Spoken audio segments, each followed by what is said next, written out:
Oi pessoal, tudo bem? Hoje nós vamos estar falando um pouquinho sobre proteína. Será que eu estou consumindo uma proteína de qualidade e em quantidades significativas, né, em quantidades suficientes para o meu corpo?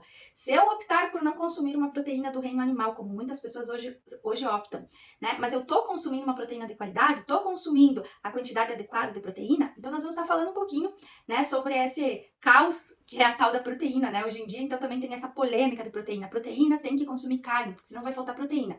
Então vamos trazer alguns pontos aqui para a gente estar refletindo, para a gente ver o que é realmente uma proteína de qualidade, o que é uma proteína completa e se a gente está consumindo proteína em quantidades necessárias que o nosso corpo precisa para o nosso dia a dia.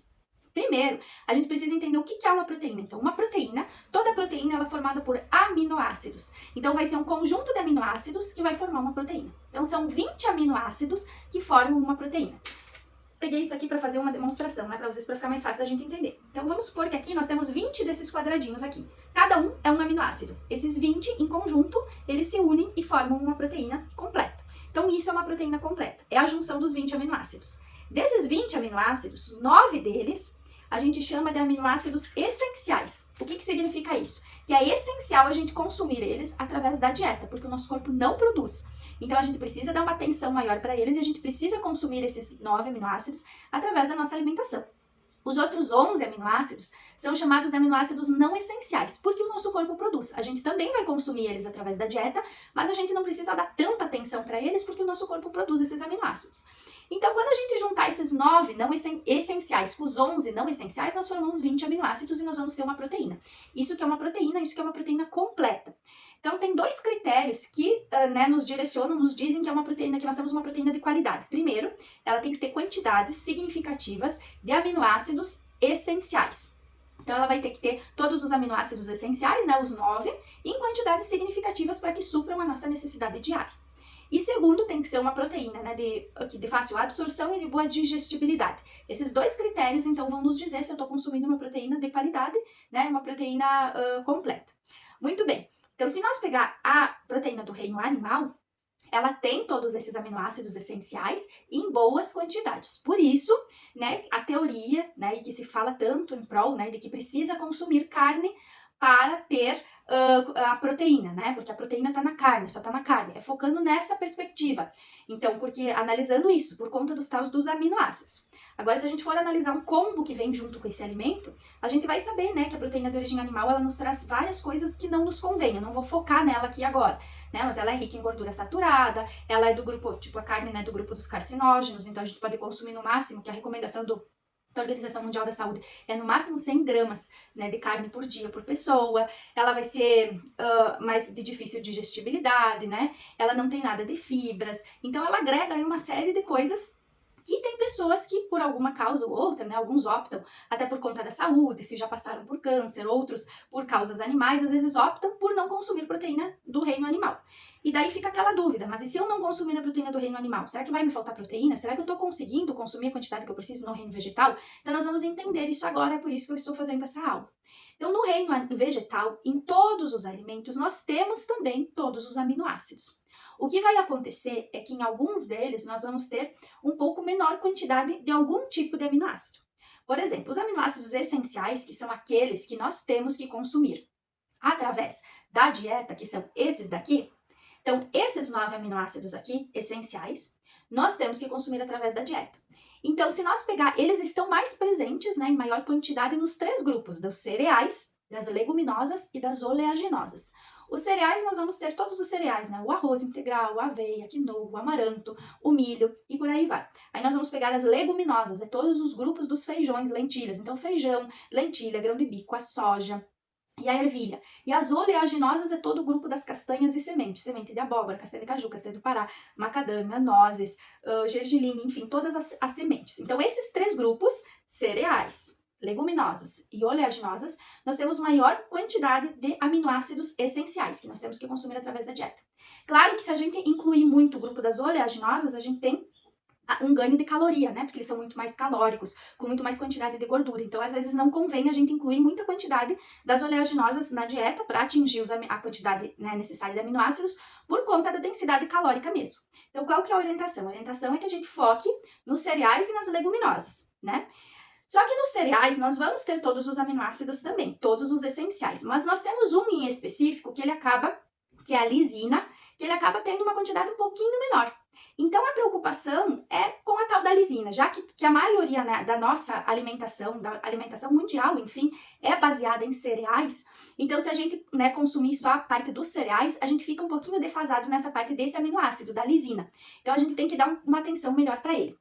Agora, se a gente incluir as leguminosas na nossa alimentação, a gente já consegue equilibrar esse aminoácido. Porque esse aminoácido, que é um pouquinho menor no grupo dos cereais, ele é maior no grupo das leguminosas.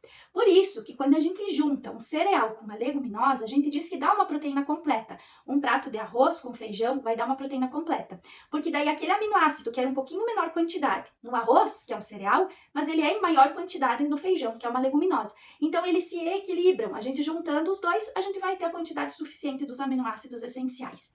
Então é só nessa questão que a gente tem que ter um pouquinho de cuidado quando a gente tira a proteína de origem animal, para a gente incluir, né, além dos cereais, a gente incluir as leguminosas no nosso dia a dia. Então ter fontes de leguminosas em pelo menos 2 refeições do dia, ou no almoço e no jantar, ou no café da manhã e no almoço, né? A gente pode estar incluindo em formas, não precisa ser sempre em forma de feijão, mas por exemplo, o tofu é uma excelente fonte de aminoácidos, tem todos os aminoácidos essenciais em grande quantidade, que é um coringa que a gente pode estar incluindo no café da manhã, no jantar. Nós vamos ter o grão de bico, né, para fazer uma pastinha, um patê, então um hummus de grão de bico, então a gente pode incluir de várias outras formas, uma sopa de lentilha. Então, mas o importante é que a gente inclua as leguminosas, para a gente ter esse cuidado maior aí com esse aminoácido que é a lisina. Se a gente comer com variedade, né, o grupo dos cereais e das leguminosas, com certeza a gente não precisa se preocupar, porque a gente vai estar atingindo, né, a quantidade que é preconizada de proteína, de todos os aminoácidos essenciais. A proteína vegetal, ela é completa, a gente não tem falta de nenhum aminoácido. Nós temos, assim, um termo, né, que se diz aminoácido limitante. Então, quando a gente vai fazer alguns estudos ou pesquisar alguns artigos, algumas coisas, eles usam, né?